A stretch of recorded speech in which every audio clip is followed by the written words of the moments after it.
Kalau tuan pergi ke Makkah, jangan lupa bawa sendal jepit. Sudah lama saya ceramah, baru ini drone masuk masjid. Belum pernah seumur-umur saya drone masuk masjid. Bangunan yang paling mulia di atas dunia ini adalah masjid. Maka siapa yang mau dimuliakan Allah, bangunlah masjid. Mudah-mudahan kita sebelum mati sempat bangun masjid, insyaallah.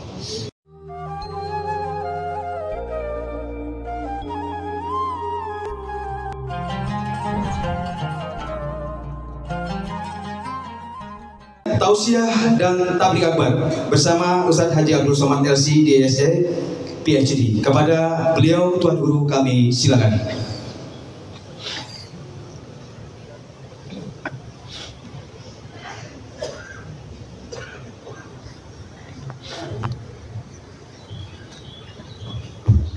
Bismillahirrahmanirrahim. Assalamualaikum warahmatullahi wabarakatuh.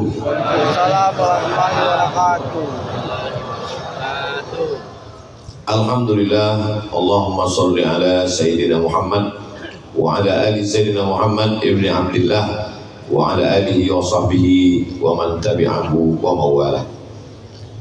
Yang sama kita hormati Ketua PW Al-Wasli PW Muhammadiyah Jambi beserta seluruh pengurus yang tidak dapat saya sebutkan satu persatu. Pengurus Masjid Baitun Nur Darlis, para imam, para asatiz, guru-guru kita. Hadir juga bersama kita pada subuh ini Tuan Guru Salahuddin, pimpinan Pondok Pesantren Darut Tauhid Humpe. Hadir juga Al-Mukarram Ustadz Dahrizal Dahlan, pimpinan Pondok Pesantren Darul Ihsan. Hadirin hadirat, muslimin muslimat, baik yang ada di dalam maupun di luar, insyaallah semuanya dimuliakan Allah Subhanahu wa taala. Amin ya rabbal alamin. Ketika Nabi Muhammad sallallahu alaihi wasallam sampai ke kota Al-Madinah Al-Munawwarah, yang pertama dibangun adalah masjid. Bukan rumah dulu, masjid dulu. Sebelum beliau sampai ke Yathrib, nama asli Madinah, beliau berhenti dulu di satu tempat namanya Quba. Sampai di Quba itu hari Senin, 4 malam di Quba. Malam Selasa, malam Rabu, malam Kamis, malam Jumat. Selama 4 malam itu juga beliau berhasil mendirikan satu masjid. Itulah dia Masjid Quba. Mudah-mudahan nanti panjang umur, sehat badan, kita bisa sholat di Masjid Quba dalam program umroh bersama Ustadz Abdul Somad. Ongkos tanggung masing-masing.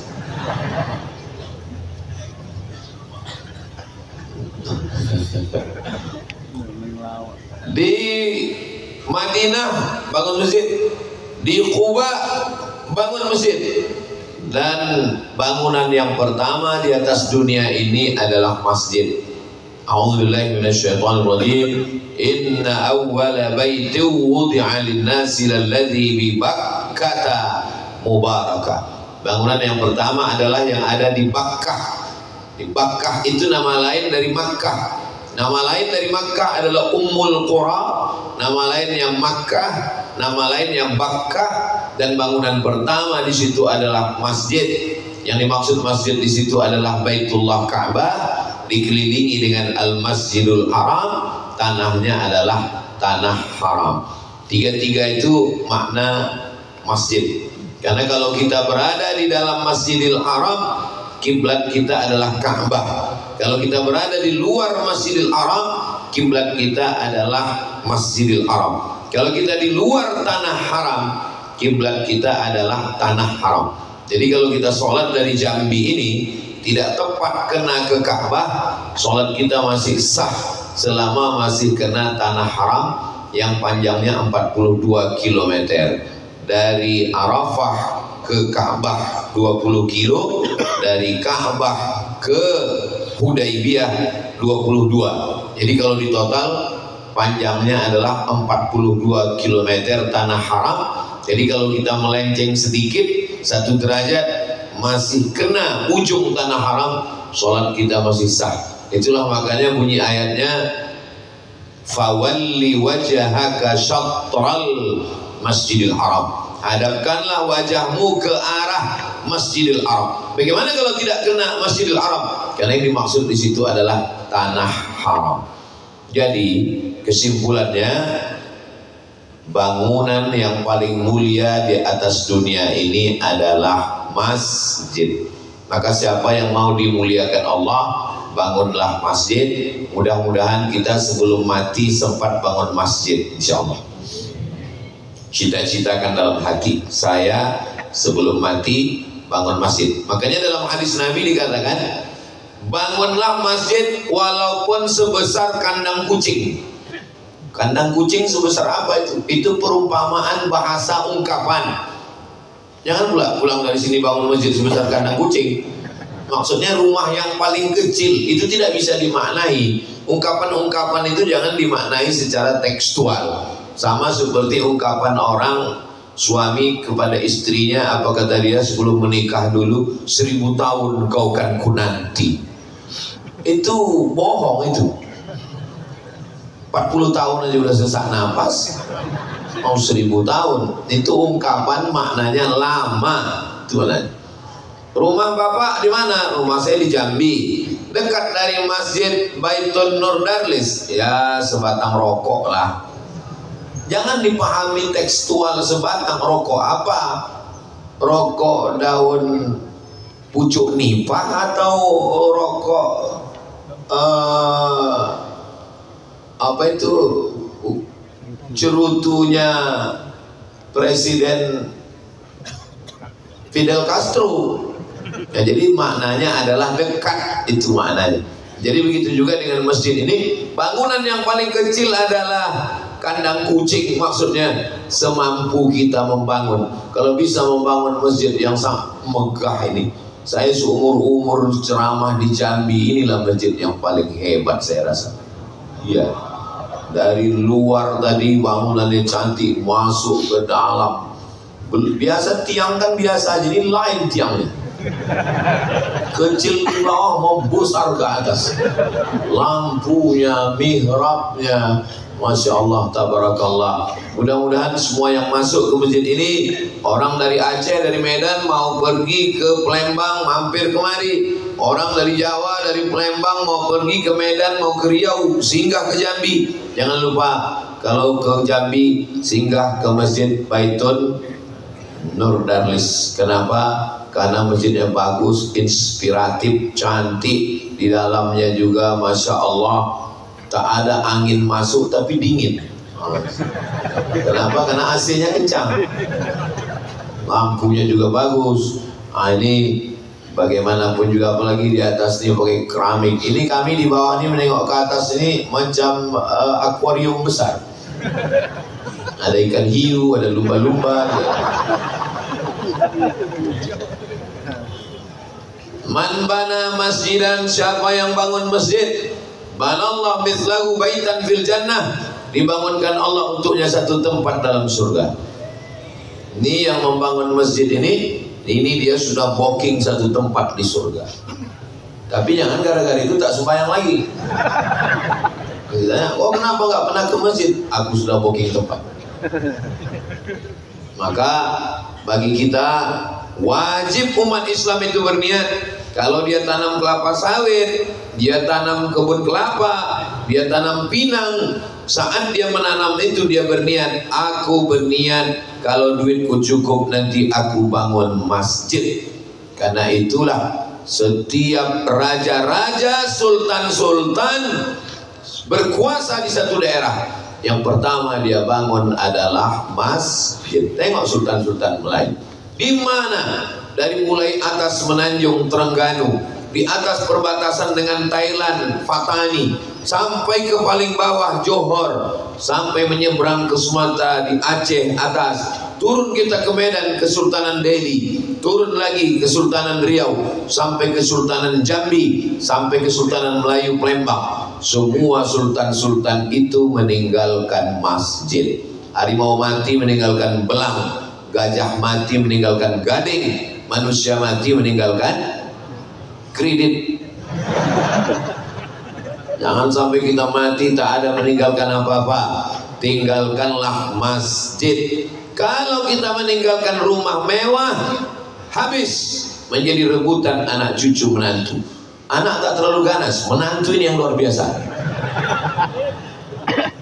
Ditinggalkan rumah yang mewah, ditinggalkan mobil yang mahal, habis. Mobil mewah harga 2 miliar, itu di rumah hanya bertahan setelah kita mati paling seminggu, habis itu hilang. Kenapa? Ditarik leasing, kredit, baru DP angsuran 3 bulan. Tapi kalau masjid kita tinggalkan, Masjid Baitul Nurdalis ini kekal sampai hari kiamat insyaallah. 3, tanah wakaf.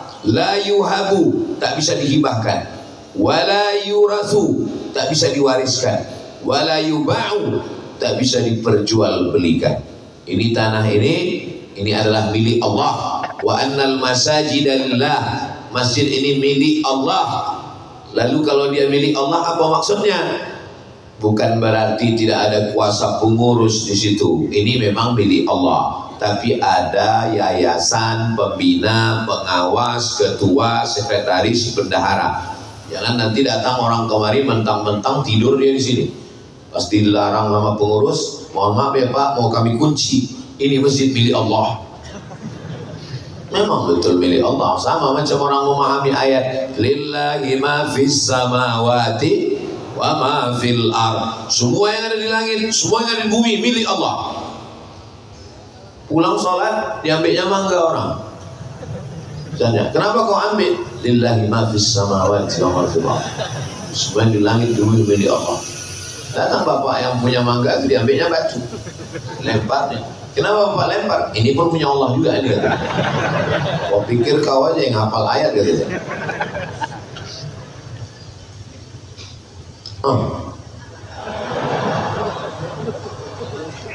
Kalau Tuhan pergi ke Makkah, jangan lupa buat sendal jepit.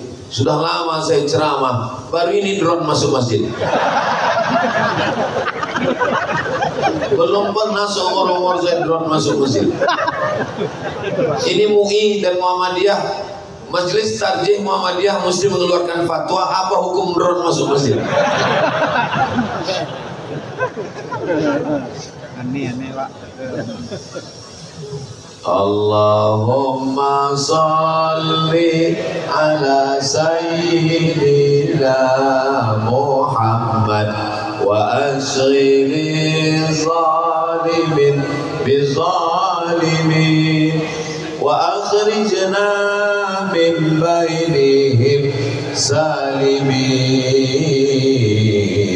wa ala alihi wa sahbihi ajma'in. Begitu cara mengusir drone. Begini ya.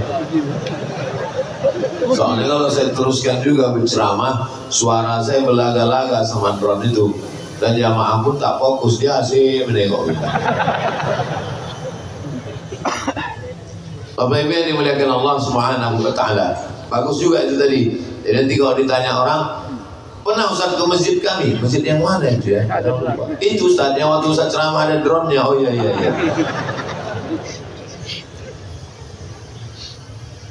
Setelah masjidnya bagus, masjid ini ada 3 unsurnya. Yang pertama namanya unsur idarah. Idarah ini yang mengatur, idarah, adarah, yudiru, idarah, administrasi. Tanahnya urus ke kantor KUA. Makanya nanti kalau suami ibu ke kantor KUA jangan curiga. Mereka mau ngurus surat tanah. Namanya akta ikrar wakaf.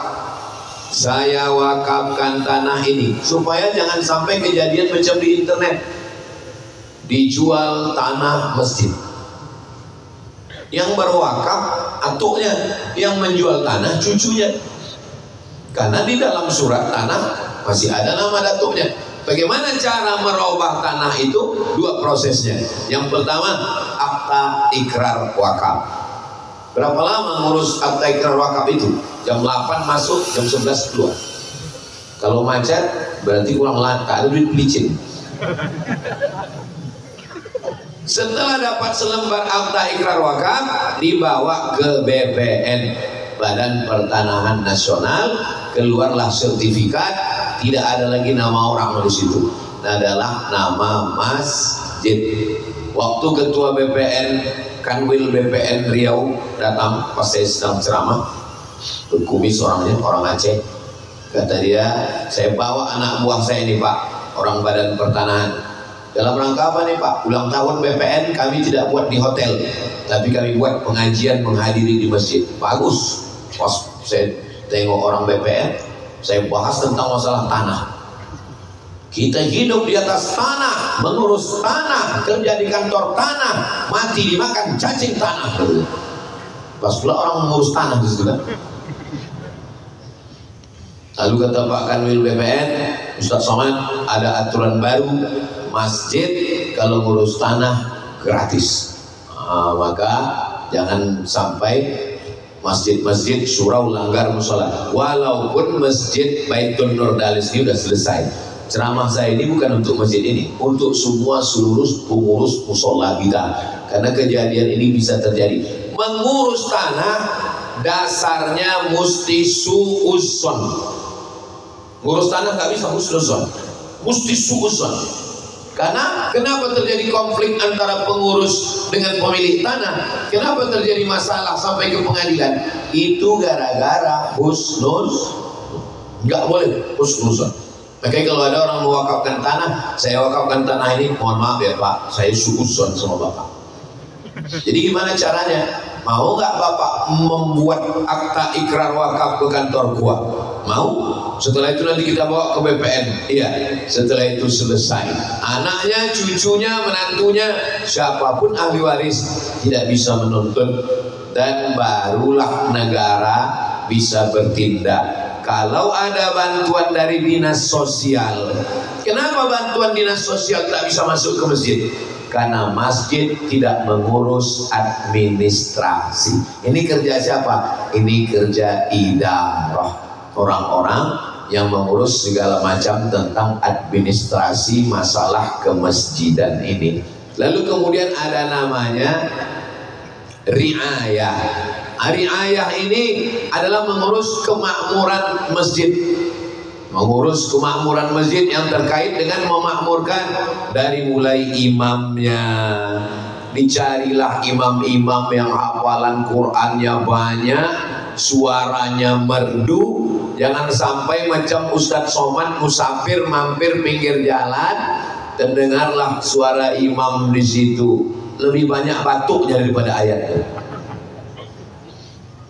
Assalamualaikum warahmatullahi wabarakatuh. Assalamualaikum warahmatullahi wabarakatuh. Pak. Kenapa itu yang maju? Gak ada orang lain. Mohon maaf Pak Ustaz, kalau dia gak maju, gak ada sholat di sini. Insya Allah, apalagi ini di bawah Muhammadiyah. Muhammadiyah punya majelis tarjih, Muhammadiyah punya majelis tabligh, Muhammadiyah punya SDM yang banyak, alumni-alumni dari Universitas Muhammadiyah.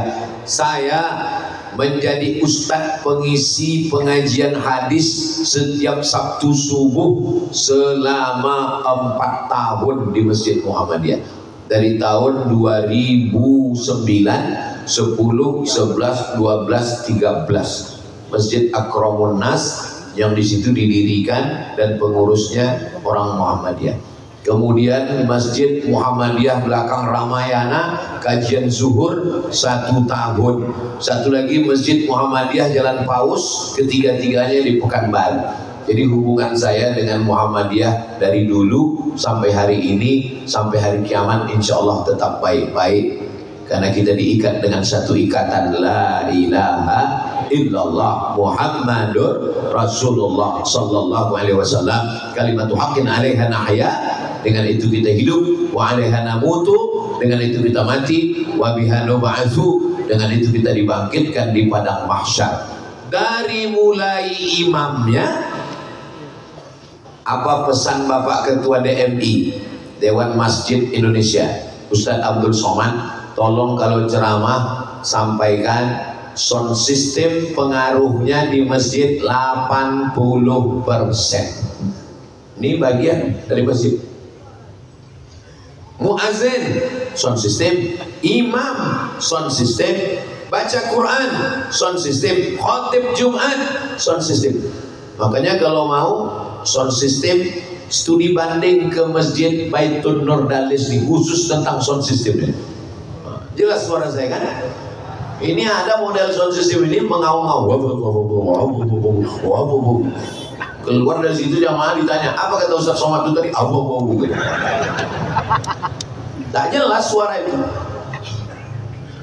Alhamdulillahi Rabbil Alamin Ar-Rahmanir Rahim. Lebih kurang begitulah kalau saya jadi imam. Suara saya nggak bagus, sound systemnya bagus. Ada model sound system ini, siapapun yang jadi imam di sini tetap serak suaranya. Qori internasional kayak Haji Muammar Z pun jadi imam di sini tetap serak. Ada model sound system gitu. Tolong bapak-bapak pengurus masjid perbaiki. Zolim kita buat masjid banyak. Setiap hari Jumat sebelum khotib naik mimbar diumumkan, masjid kita ada tabungan 200 juta, tapi sound system menjerit suaranya. Muazzinnya, cari muazzin yang terbaik. Kalau memang ada mahasiswa, buat 3 orang mahasiswa supaya biar bisa berganti-gantian. Mahasiswa Universitas Muhammadiyah, kalian muazzin, buatkan musabaqah suara yang terbagus. Allahu Akbar, Allahu Akbar. Begitu. Ini sekarang muazzin sholat seperti muazzin untuk bayi. Azan sholat sama azan bayi bunyinya tak sama, lafaznya sama. Hadisnya riwayatkan Nabi ketika lahir cucunya Sayyidina Al-Hasan dan Sayyidina Al-Husain, Sayyidatuna Fatimah. Hadisnya ada dalam Sunan Tirmidzi. Status hadisnya hadis hasan. Adzan sholat, bunyi azannya azan sholat, tapi suaranya tak sama. Kalau azan sholat Allah, kalau azan untuk bayi Allahu Akbar, Allahu Akbar, itu untuk bayi. Yang sekarang yang terjadi, azan untuk bayi dipakai di masjid. Allah, anak siapa lahir? Azan masjid itu carilah yang suaranya menggelegar. Kenapa Bilal bin Rabah yang diangkat Nabi? Karena dia orang Afrika. Orang Afrika itu sampai sekarang tetap dipakai karena suaranya bagus. Michael Jackson itu orang mana? Afrika. Yang dilihat bukan kulit. Karena orang Afrika itu kulitnya warnanya cuma 2, hitam dan hitam sekali. Tapi ini sekarang yang dipakai adalah suara. Orang Afrika itu sekarang internasional mengakui suaranya hebat-hebat. Nah, maka carilah suara yang mantap, muazzin, imam. Anak muda kita tadi, Masya Allah, masih muda, ganteng, suaranya bagus. Kita sudah tua, tak pernah ganteng, suara macam kambing ditarik. Tolong Bapak Ibu jangan tersinggung, ini bukan maksudnya saya, ini maksud. Kadang jamaah ini kalau Ustaz ngomong perasaannya nyindir dia aja. Kunci mendengar ceramah ini satu, jangan tersinggung. Ada beberapa jamaah tersinggung, pulang, meninggal. Bapak Ibu yang dimuliakan Allah Subhanahu wa Ta'ala. Maka ini ada yang mengurus administrasi, ada yang ngurus kemakmuran, jadwal khotib Jumat. Supaya apa? Supaya khotib Jumatnya itu memang betul kontekstual terkait dengan zaman sekarang. Jangan dibawanya jamaah itu mundur ke abad pertengahan, mencari masalah khilafiyah ini tidak pernah selesai. Bagaimana umat ini bisa keluar dari buta huruf Al-Quran? bagaimana cara memakmurkan masjid, bagaimana cara mendirikan rumah tahfiz Quran. Itu yang mesti kita, sehingga ketika orang datang kemari selesai sholat Jumat, dia studi banding bagaimana sound system, studi banding bagaimana arsitek, studi banding bagaimana ngatur AC. Ada yang paling penting mau kami tanyakan nih Pak, iya, duitnya dari mana? Jadi jamaah itu berpikir dia untuk kemaslahatan yang lebih baik. Orang kalau masjidnya nyaman, dia akan datang sendiri tanpa kita panggil. Sekali dia datang, besok dia datang lagi. Aku kalau sholat Jumat lebih nyaman aku di masjid Baitul Nur Darlis itu. Kenapa? Lebih sedap kita tidur siang, kata dia. Saudara yang dimuliakan Allah Subhanahu Wa Taala, kenapa orang tertidur sholat Jumat? Itu karena khotibnya macam menceritakan anak mau tidur. Maka datanglah kelinci, lalu kelinci itu digigitnya timun. Itulah kata tidur. Makanya saya kalau saya khutbah Jumat, ada anak muda yang memperhatikan itu. Kebetulan dia orang sound system. Saya tengok tadi Ustadz waktu khotib tadi Jumat, dari mulai salam sampai penutup itu lampunya merah terus. Memang begitu saya kalau khutbah. Itu saya ambil dari hadis Nabi. Nabi itu kalau khutbah, matanya seperti keluar, wajahnya memerah seperti panglima pasukan perang menghadapi musuh. Begitu. Makanya kalau saya khutbah, saya tengok mana yang jamaah paling agak mengantuk, di situ saya gas. Saudara kita di Palestina, gitu saya. Makanya khotib-khotib itu diadakan bengkel khotib. Kami dulu bersama Ketua Majelis Ulama Indonesia mengadakan bengkel khotib. Kenapa? Banyak khotib-khotib yang biasalah motor kan kalau olinya sudah beku apa agak macet-macet sedikit, dia akan bengkel khotib. Direkam dia selama 15 menit itu. Tulis di situ, khutbah Jumat tak lebih 20 menit. Ini kota, orang mau masuk kantor, orang mau kerja. Jangan sampai dicerita udah sampai 1 jam, demikianlah khutbah yang singkat ini gitu. Kata orang, kepala kau singkat, aku dari tadi di sini gitu. Nah, tapi yang tidak kalah penting juga infrastruktur. Dari mulai air kerannya, dari mulai toilet WC-nya, dari mulai ini semua karpet, tengoklah karpet cantik, bagus. Saking bagusnya lantai ini bingung kita di mana sambungannya. Begitulah. Tapi silap-silap di masjid ini, kalau orang baru-baru pertama masuk bisa nggak khusyuk ini sholat. Tengok-tengok bisa pula ini kain ini bentuk Allah ya. Itu makanya dalam mazhab Maliki tidak boleh ada kaligrafi di dinding. Sedangkan mazhab Syafi'i boleh. Saya heran. Saya ini orangnya suka penasaran. Kenapa mazhab Syafi'i boleh, mazhab Maliki kok nggak boleh? Ternyata mazhab Maliki memahami fawalli wajhaka syatral masjidil haram, wajahmu hadapkan ke masjidil haram. Orang Maliki sholat itu wajahnya ke depan. Itu maka tak boleh ada kaligrafi. Kenapa? Karena wajahnya ke depan, ditengoknya kaligrafi. Tengoknya selendang siapa ini katanya. Tapi kalau mazhab Syafi'i, fawalli wajhaka syatral masjidil haram, makna wajah di situ, wajah ini menengok tempat sujud. Yang dimaksud wajah di situ dada, badan. Kenapa disebut wajah? Karena wajah mewakili badan. Kalau disebut wajah belum tentu wajah. Yang dimaksud adalah badan. Jadi badan yang menghadap ke Ka'bah, sedangkan wajah menengok tempat sujud. Mana tahu nanti ada orang yang komplain, ini kenapa masjid ini banyak sekali relief-reliefnya, ini mengganggu kehusuan. Kau aja yang nggak khusyuk bilang. Masjid relief macam-macam itu tidak mengganggu kehusuan. Sholat itu buka mata atau tutup mata? Kalau dalam ceramah saya ada bertanya, gak usah dijawab, karena itu nanti saya jawab sendiri. Uqtulul aswadaini fis shalah, bunuhlah dua yang hitam ketika engkau sedang sholat. Bukan di luar sholat, dalam sholat. Uqtulul aswadaini, bunuhlah dua yang hitam fis shalah ketika kau sedang sholat. Dalam sholat ada dua yang hitam, bunuh.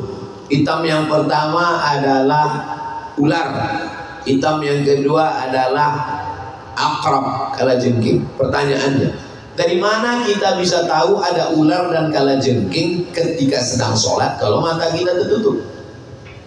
Itu menunjukkan sholat itu mata terbuka, makanya nampak ular. Kalau mata tertutup, tiba-tiba terbuka sudah dalam perut anaconda aja.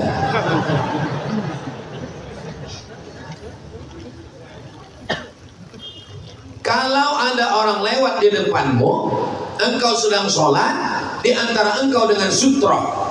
Sunan muakkad meletakkan sutroh, sunat. Ini sutroh tiang. Lalu kemudian supaya orang tak lalu, dia hanya boleh lalu setelah sutroh. Lalu kemudian dia lewat antara kita dengan sutroh, maka kita halang dia. Ya. Dari mana kita tahu ada orang lewat kalau mata kita tertutup? Itu menunjukkan mata kita terbuka. Ada orang mau lewat, kita gini kan. Cuman kadang jamaah haji Indonesia ini kalau di Makkah, di Madinah ada lewat begini kan, dia nggak tahu, disangka dia mau salaman. Kalau ada orang mau lewat, maka kita gini kan. Kalau dia lewat juga, faktulhu, bunuhlah dia, karena dia setan. Tapi tolong bapak-bapak polisi, tentara, jangan bawa kalian tembak. Ada polisi tentara sholat mau lewat, ditembaknya, dibawa ke propos. Kenapa kau tembak? Ustaz Somad nyuruh bunuh katanya. Itu hadis itu namanya hadis tarhib. Hadis tarhib bukan untuk diamalkan, tapi sebagai ancaman. Imam Al-Hafiz Al-Munziri menulis kitab itu, namanya At-Targhib wa Tarhib, hadis ancaman dan hadis motivasi. Nah, setelah masjid dibangun cukup 3 unsurnya. Di situ ada unsur idarah, di situ ada unsur riayah, dan ada unsur yang memperhatikan aspek segala macamnya. Mau baca Quran, Qurannya ada. Coba tengok, Qurannya rapi. Kok disengok dari susunannya sepertinya nggak pernah dibaca ya? Bukan begitu Ustaz Somad. Ini kan mau acara besar, jadi Qurannya dirapikan. Tolong ada siapkan mukenanya. Nah, itu mukena ada di belakang, termasuk dari infrastruktur. Kenapa? Karena mungkin musafir datang dia lupa bawa mukena ada. Mukenanya kalau bisa dibawakan ke laundry bersih. Jangan sampai orang pakai mukena dari mulai takbiratul ihram ke salam nggak bernapas dia. Saking baunya mukena itu. Toiletnya bersih cantik. Kita kalau mau studi banding ke lembaga tetangga sebelah itu, mesti bertanya kita ke security. Mohon maaf Pak security, toiletnya di mana ya? Tapi kalau ke lembaga punya orang Islam, gak usah tanya security, tarik aja nafas, tahu di mana toiletnya. Padahal yang mengajarkan at-tahuru syatrul iman, bukan an-nazafatu minal iman. An-nazafatu minal iman bukan hadis, itu kata-kata hikmah. Yang ada dalam hadis adalah at-tahuru syatrul iman, suci itu adalah setengah iman. Itu adalah ajaran Islam. Nah, setelah lengkap ini semua bagus, masjid bukan tempat mengkerangkeng Tuhan. Tuhan dimasukkan ke masjid, dikunci dia dalam masjid, dikunjungi 5 kali sehari. Subuh, apa kabar kau Tuhan? Zuhur, asar, maghrib. Wa huwa ma'akum aina ma kuntum. Kamu tetap merasa bersama dengan Allah dimanapun kamu berada. Kalau kamu berdua, ada Allah di sana yang ketiga. Kalau kamu berlima, ada 6. Kenapa? Kebersamaan, ma'iyatullah, muraqabatullah. Maka masjid jangan sampai hanya untuk tempat ritual sholat saja. Kultumnya ada. Kultum zuhur, kultum asar, kultum maghrib. Anak-anak dari maghrib ke isya, matikan TV, matikan laptop, matikan handphone, matikan komputer. Alhamdulillah Ustaz Somad, di tempat kami dari maghrib ke isya semua mati. Anak-anak ngaji, enggak, pemadaman bergilir. Mati TV, mati handphone, mati laptop, mati. Anak-anak tak bisa main suruh. Ke masjid. Ayah enggak ke masjid, ayah udah dewasa. dibawa anak itu datang ke masjid Baitun Nur Darlis. Ibu bapak nggak ada halangan, penuh dibawa naik ke atas. Kalau ada orang mengatakan perempuan itu diskriminatif dalam Islam, perempuan dilemahkan, perempuan direndahkan, perempuan dijatuhkan, datang kalian ke Jambi, mampir ke masjid Baitun Nur Darlis, baru kalian tahu di sini perempuan lebih tinggi daripada ustaz.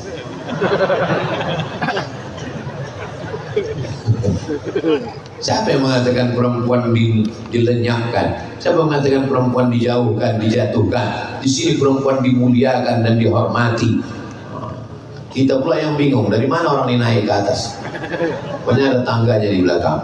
Nah, dari maghrib ke isya anak-anak mengaji, suka tak suka, mau tak mau, buka Google, tulis buta huruf Al-Quran di Indonesia 72%. Kalau berkumpul 100 orang, ada 72 orang yang tak bisa baca Quran. Itulah orang Indonesia. Mau tak mau, suka tak suka. Di mana kita mengentaskan ini? Di masjid. Ada 4 tiang, 4 ustaz.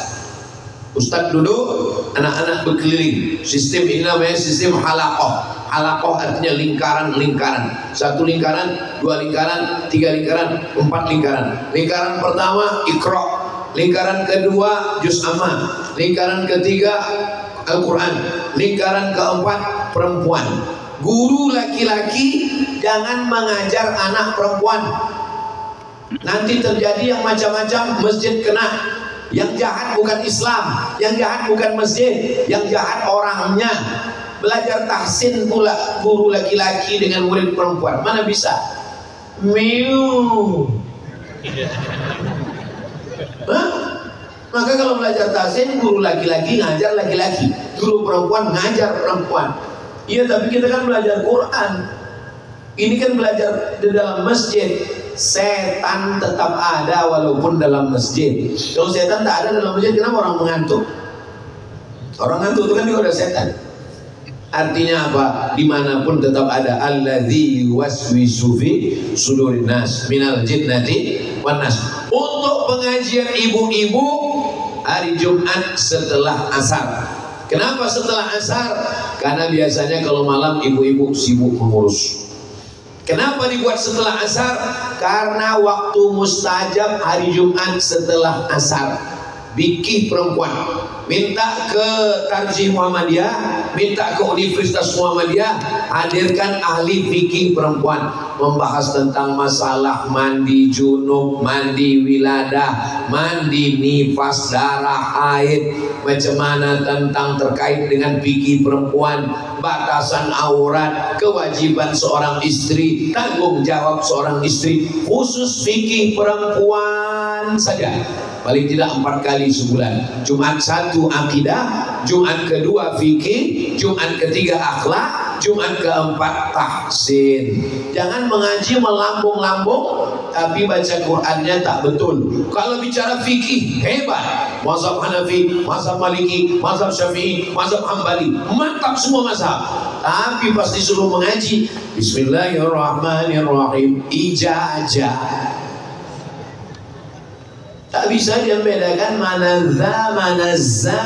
Allah, mana jah. Tapi jangan pula terlalu waktu habis dengan tahsin sampai tak belajar akidah, tak belajar akhlak. Ini tak betul juga. Ada orang yang hulu, melampau dalam masalah tahsin ini, menyebutkan huruf-huruf itu melampau. Salah. Kita bukan orang Arab. Katanya Ustaz agak-agak Arab. Iya, Arab maklum. Bapak Ibu yang dimuliakan Allah Subhanahu wa taala, asal sudah betul menurut standar umum, cukuplah itu sudah. Ini tentang ibu-ibunya, anak-anaknya tiap malam. Oke lah, ada libur mungkin malam Ahad. Tapi anak-anak paling tidak Selasa, Rabu, Kamis, Jumat, Sabtu ngaji dari maghrib ke isya. Lalu kemudian ibu-ibunya ba'da asar. Bapak-bapaknya minimal seminim-minimnya 3 kali dalam sepekan buat ba'da isya supaya anak maghrib tak terganggu. Habis isya otomatis bapak sholat maghrib dengan ibu sholat isya 2 kali, maghrib isya. Kenapa maghrib sholat? Bawa anak, isya pengajian. paling tidak sepekan 3 kali. Iman, Islam, ihsan. Iman, Islam, ihsan ini kajian wajib. Iman, akidah. Islam, fikih. Ihsan, akhlak. Tak ada gunanya hebat, rukun, syarat, wajib, sunnah kalau hati bersarang, hasad, dengki, busuk hati. Tapi kita tidak juga bisa balik. Untuk apa kita sholat kalau hati kita kotor? Terus itu maka saya tak sholat karena hati saya masih kotor. Berusaha membersihkan wajah. Idza qumtum ila sholati faghsilu wujuhakum wa aydiyakum ilal marafiq wamsahu bi ru'usikum wa aydiyakum ilal marafiq wamsahu bi ru'usikum wa arjulakum ilal ka'bayn. Tapi setelah itu membersihkan hati. Allahumma ja'alni minat tawwabin waj'alni minal mutatahhirin waj'alni min ibadikas. Ibarat merawat pokok kayu, dari mulai akarnya, batangnya, cabangnya, rantengnya, pucuknya, putihnya, buahnya itu dijaga oleh masjid. Bapaknya 3 kali sepekan, anaknya tiap malam pada maghrib, istrinya habis asar. Anak muda tolong khusus buatkan pengajian anak muda. Kenapa anak muda nggak mau ke masjid? Saya ini orangnya suka penasaran. Saya tanya anak-anak muda, kenapa kalian nggak mau ke masjid? Kami nggak mau ngaji sama orang tua Pak Ustadz. Kajiannya mati aja. Buatkan pengajian khusus remaja masjid. Jangan campur sama orang tua. Kapan dibuat? Buat malam Ahad. Kenapa malam Ahad? Supaya dia tidak keluyuran malam Ahad ke sana kemari. Panggil ustadz yang anak-anak muda untuk show force yang pertama. Ustadz Salim Afillah dari Yogyakarta, mantap. Ustadz Hanan At-Taki dari Bandung, mantap. Ustadz Aki Malik dari Jakarta. Yang khusus ustadz anak muda. Kalau Ustadz Somad, saya ini ustadz unlimited. Dari bayi sampai atu-atu. Nah, itu ada ustadz itu khusus anak muda saja jamaahnya. Maka undang mereka anak muda. Anak muda nggak mau lama-lama diceramahi. Itu untuk show yang pertama. Untuk bulan-bulan berikutnya tetap tampilkan anak-anak muda. Jangan terlalu banyak ceramah untuk anak muda. Anak muda itu dia lebih mau dialog interaktif. Misalnya bahaya narkoba.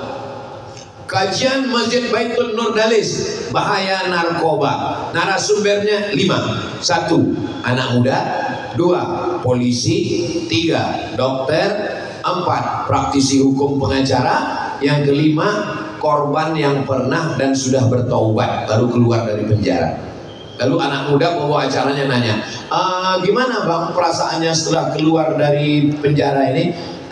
Ada satu ungkapan, gimana? Aku masih seperti yang dulu. Kata Pak Polisi, tangkap, berarti masih pakai.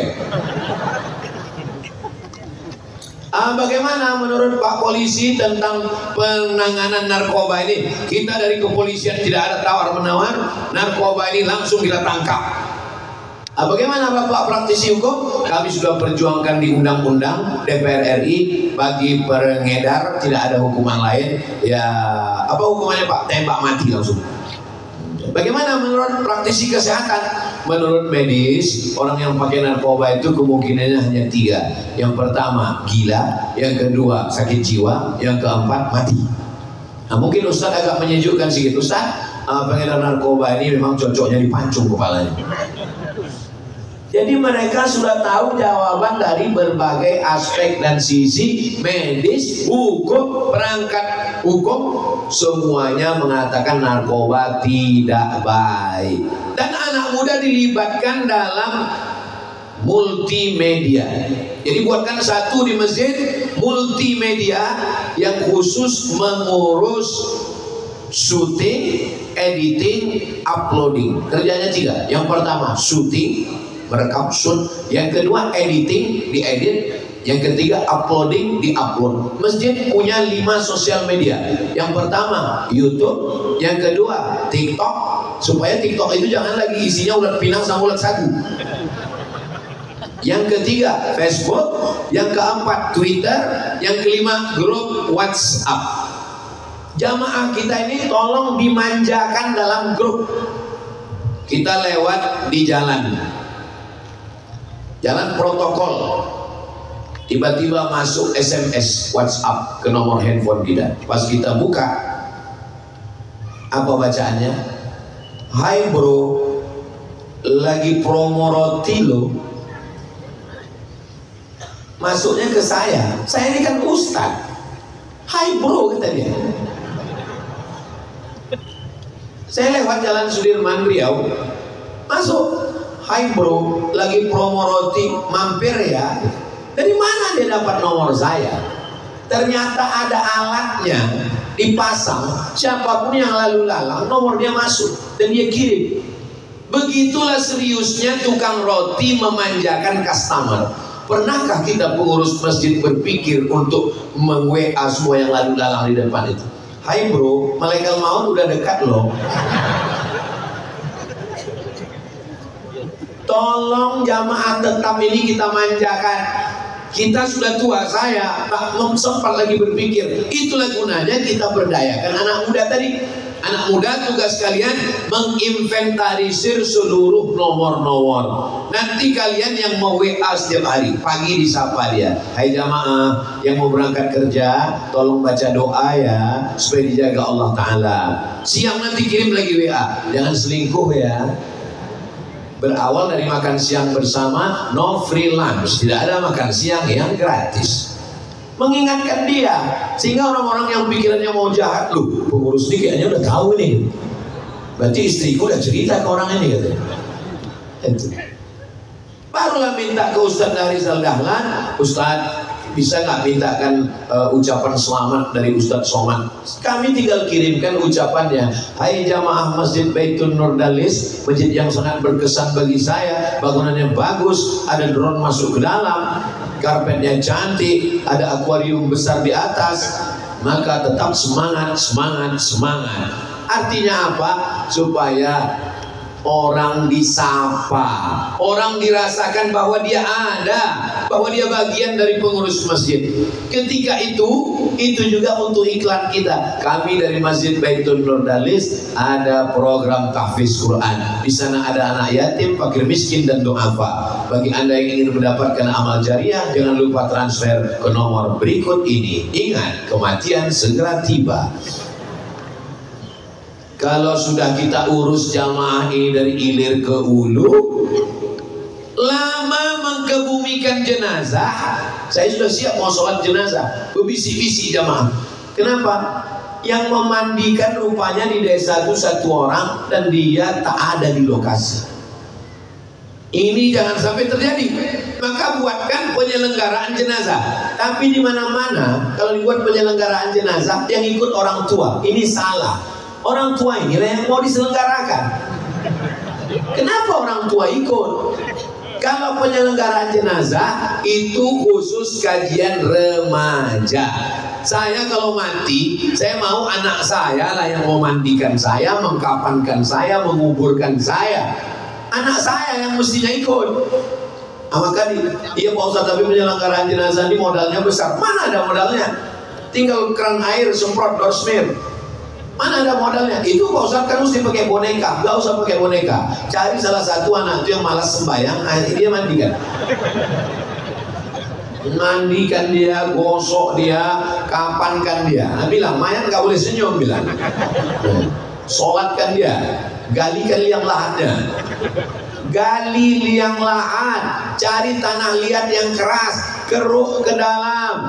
Macam mana memasukkan jenazah? Kaki dulu apa kepala dulu? Miringnya kemana? Kepalanya ke utara apa ke selatan? Menghadapnya ke kanan apa ke kiri? Tanahnya berapa? Ditengkuk di kaki berapa? Yang turun ke bawah berapa?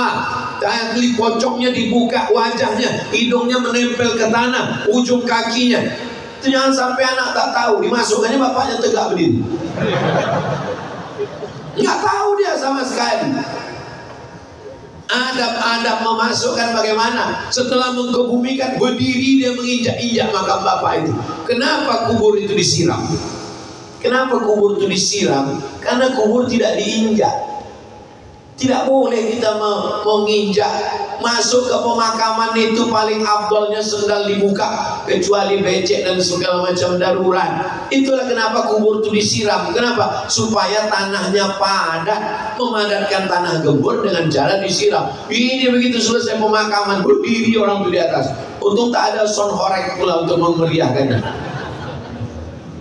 Mana adab-adab kita?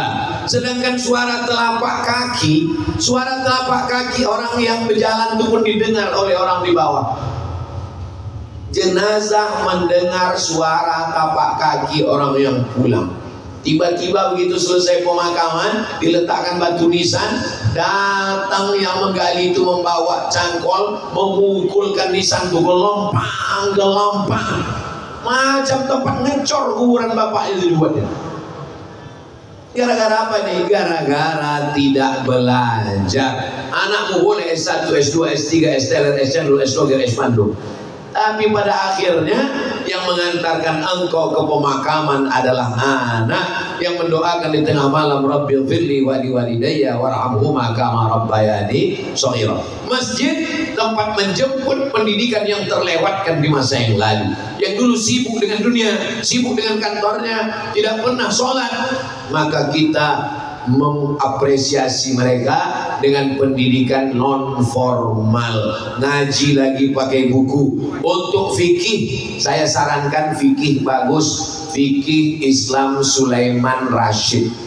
Sulaiman Rashid orang Indonesia, spesialis mazhab Syafi'i yang tamat Al-Azhar 1935, orang Lampung asli Pulau Sumatera. Bahasanya simple, singkat, padat, bagus, tidak fanatik terhadap mazhab. Tapi kalau Muhammadiyah punya tuntunan majelis tarjih sendiri yang dipelajari, bagus. Kita tidak intervensi yang sudah dikelola oleh organisasi sosial kemasyarakatan Islam. Tadi saya mulai jam 6, sekarang sudah jam 7, 60 menit kita bersama. Mudah-mudahan 60 menit ini bernilai amal soleh insyaallah. Akhirnya saya ucapkan tahniah, selamat Bapak Ibu jamaah yang punya masjid yang bagus, tinggal mengisinya dengan ibadah, tausiah, menuntut ilmu. Aku qauli hadza, terima kasih segala perhatian, mohon maaf segala kesilapan.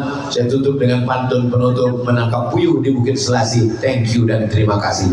Wassalamualaikum warahmatullahi wabarakatuh. Assalamualaikum warahmatullahi wabarakatuh. Baik, terima kasih Ustaz. Sekalian langsung ditutup dengan doa Ustaz Abdul Somad. Baik hadirin sekalian, kita akan sama-sama. A'udzubillahi minasyaitonirrajim. Bismillahirrahmanirrahim. Allahumma salli ala Sayyidina Muhammad wa ala ali Sayyidina Muhammad. Allahumma ja'alna min mu'ammiri masajidik, jadikan kami orang yang memakmurkan masjidmu. Rabbana ja'alna muqimas shalah wa min dzurriyyatina, jadikan anak cucu kami orang yang sholat berjamaah sampai hari kiamat. Allahumma ja'alna minal ladzina yastami'una al-qawla fayattabi'una ahsanah, jadikan kami orang yang melaksanakan amal yang baik setelah mendengarkan nasihat yang baik. Allahumma ja'alna minal maqbulin, jadikan kami orang-orang yang diterima segala amal ibadahnya. La taj'alna minal asqiya'il maghdudin, jangan jadikan kami orang yang sengsara karena ditolak amalnya. Allahumma tahhir qulubana minal hasadi wal kibriya'i wal 'azamah, sucikan hati kami dari hasad, dengki, angkuh dan sombong. Allahumma ja'alna minal mutahabbina bi jalalik, jadikan kami orang-orang yang berkasih sayang karena Engkau. Rabbana taqabbal minna innaka antas samiul alim, terima amal kami, wa tub 'alaina, terima taubat kami ya Allah. Rabbana la tuzigh qulubana, jangan palingkan hati kami ba'da idh hadaitana, setelah Engkau berikan hidayah kepada kami. Rabbana fir lana dzunubana wa liwalidayna warhamhuma kama rabbayana shaghira. Rabbana hab lana minas shalihin, jadikan anak kami anak-anak yang saleh dan salihah. Rabbana atina fid dunya hasanah wa fil akhirati hasanah wa qina adzabannar. Wa sallallahu ala sayyidina Muhammad wa ala alihi wasallam. Walhamdulillahi rabbil alamin. Taqabbalallahu minkum, inna wa minkum taqabbal ya karim.